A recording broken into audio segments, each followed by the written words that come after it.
Hey everyone, Dr. Cliff here. Thanks for joining us today on the Dr. Cliff Worldwide Vet YouTube channel. On this episode, we are talking about how to train your kitten or even your adult cat, how not to scratch your furniture, and also how not to scratch you and your family members. Now, the reason I'm bringing this up, this is a pretty important sort of topic for me because by being able to do this, it's going to stop people from declawing their cats. Now, I'm doing air quotes there because declawing your cat, you're not actually declawing your cat. You're not just taking the claws off.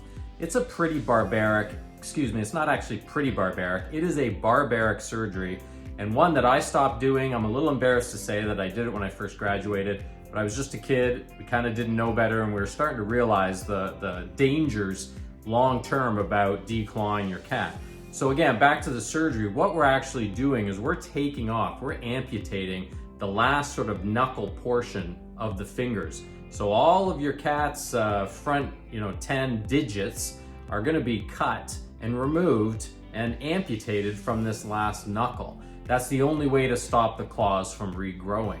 And I actually got into an argument with a veterinarian recently because he was an older guy and he was still declawing cats, and he said, they do fine. They're not, we do really good pain medication. I have a surgical laser. And I kind of said, yeah, but the studies. The studies have shown that even if you control the pain perfectly, and even if you use nerve blocks and surgical lasers and all these sort of fancy gadgets, it is shown that cats that are declawed are extremely elevated at risk for behavioral disorders down the road because of the pain, and also they've lost some of their sensory abilities with their fingers. The other thing though, and this is where it gets people sort of confused, and I'll explain it, is cats that are declawed actually have a very high risk of spinal and lower back and spinal and pelvic arthritis when they get older. And the reason is when you take off the tips of their digits, the tips of their fingers on their front, we surmise that it changes the way they walk, and they place different loads and weights on their back feet, which kind of torques and twists their pelvis and their spine and develops some inflammation and eventually some pretty significant osteoarthritis and spinal arthritis down the road. But it is a barbaric surgery, and I'm kind of annoyed and confused why our college hasn't banned it yet. Here in Ontario, it's still legal. As long as a veterinarian does it. You're a pretty piss poor veterinarian if you're still doing this, because we know the studies are out there. Stop catering to people who frankly the pet owners don't know and don't understand, and start teaching them how to stop your cat from scratching at your furniture. So with that segue, let's get into it. So the first thing you're gonna wanna do when you get that kitten or when you've adopted, and great job on you if you're adopting a rescue cat, an adult cat, is start trimming its nails. And do it regularly, do it slowly. There's lots of great videos and articles online about how to trim your cat's nails. Eventually I'll produce one of those videos, but start doing it regularly and your cat will quickly learn that it's not a big deal. And there's ways of using catnip and treats and all kinds of things to desensitize to them. But honestly, it's not a big deal for the vast majority of cats. So trim their nails and they won't have the need to constantly sharpen them, okay? Now, it's not gonna stop it completely. So when you have, especially a kitten, get a bunch of play toys, proper toys that they can scratch at and play with, burn off some of that energy, and don't do what I did as a kid. Another thing I was less embarrassed that I did is I used to play fight with my kitten and my cat, and she'd be on her back and I'd have a blanket or something, or I'd grab her blanket and it'd be over my hand, and I'd kind of grab her with it, and she'd grab her teeth, grab my hand, and she'd wrap her legs and she'd kick at my arm with her back legs, and we had this great time, and it was great bonding. But it kind of taught her to do that scratching and to scratch me or scratch family members. It didn't really quite teach her that inside, which she was always an indoor cat, you can't scratch like that. You got to sort of use the toys only. So now, as far as teaching them not to scratch your furniture, what you're going to want to do first, especially with kittens, and you only have to do this for 2 to 4 weeks maybe, is put products down on the floor right beside the furniture, right where they would stand and stretch way high up and sort of stretch their fingers and work their hands, their paws, and scratch with those nails. Is put stuff on the floor that's going to make them, it's going to discourage them from standing there. Things like plastic wrap or plastic bags, and you can use double-sided tape to attach it on the floor. They just don't like the feeling of it being there. Now be careful, some people don't realize the cats will actually chew at plastic bags, and the reason is, and this might be a little bit gross, but the oil or the waterproofing of a plastic bag, like a regular garbage bag or grocery bag, is actually animal fat. They use rendered animal fat on plastic bags to make them sort of more waterproof. So that's why cats and dogs like chewing at them. So a little bit of an interesting Cliff Clavin from Cheers sort of piece of information there.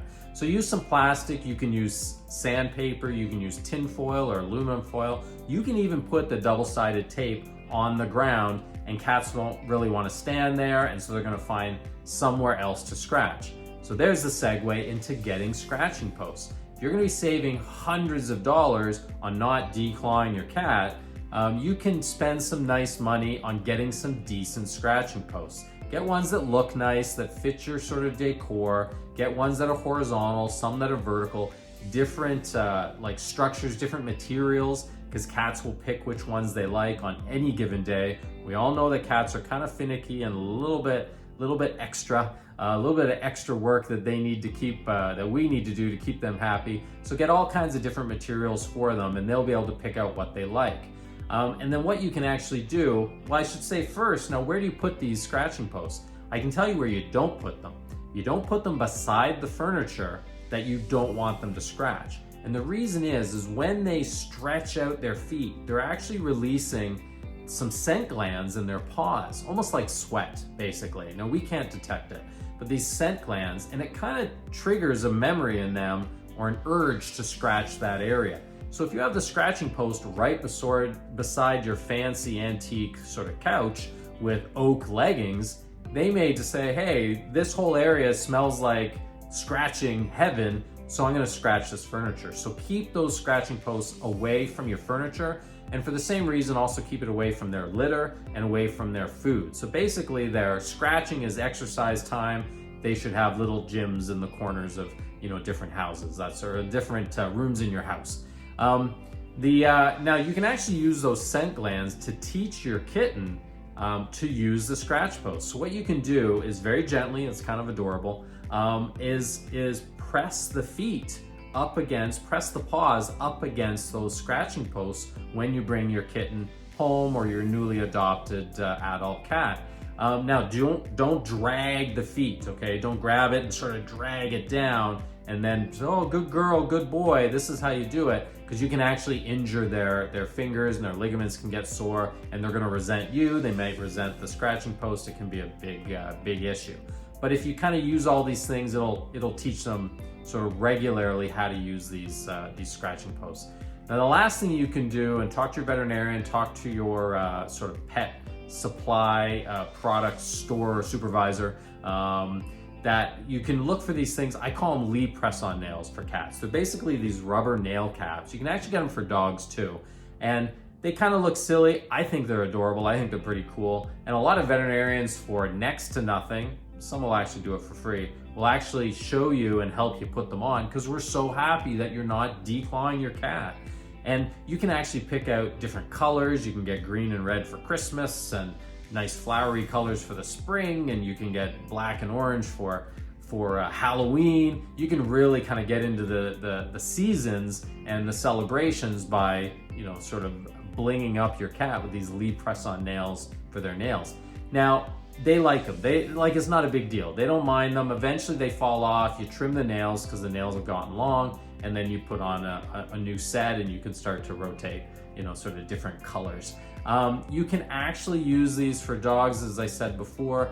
Both dogs and cats, if they're quite elderly and they have arthritic issues and grip issues, especially if you have like tile flooring or hardwood or laminate flooring and not carpet, these Lee press-on nails for cats and dogs help with grip as well. So there's a lot of benefits. They look cool, they're accepted by the animal, and they can help keep your furniture safe and help keep them sort of comfortable walking around as well. So there you go. I hope this taught you don't declaw your cat, and take these steps very, very seriously. It's a lot of fun. The cats learn very, very quickly. Be sure to comment if you have questions. I can't imagine anyone's going to argue with me about why declawing is okay, but bring it on. That one's an easy one to discuss. But I'd love to hear your success stories, or send me photos of some of the cool scratching posts that you've created or that you have for your cat.